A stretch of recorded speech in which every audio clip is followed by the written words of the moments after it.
વાલિયા તાલુકાના વટારિયા ગામ પાસેની ગણેશ સુગરના સંચાલન માટે રચાયેલી કસ્ટોડિયન કમિટીએ સંસ્થા અને સભાસદ ખેડૂતોના સંયુક્ત હિતમાં નિર્ણય લઈ આ વર્ષે શેરડીના ટન દીઠ ₹3101નો ભાવ જાહેર કરવામાં આવ્યો છે.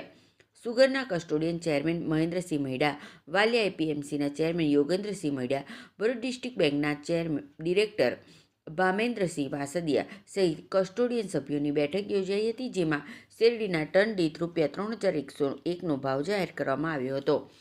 સુગરે વિકાસ ફંડ માટે ₹31 પ્રતિ ટન કપાત કરી છે.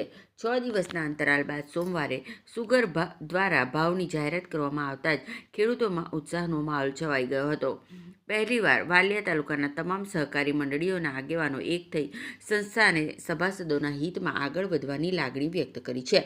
આ નિર્ણયથી વિસ્તારના શેરડી પકવતા ખેડૂતોમાં નવી આશા અને ઉત્સાહનો સંચાર થયો છે.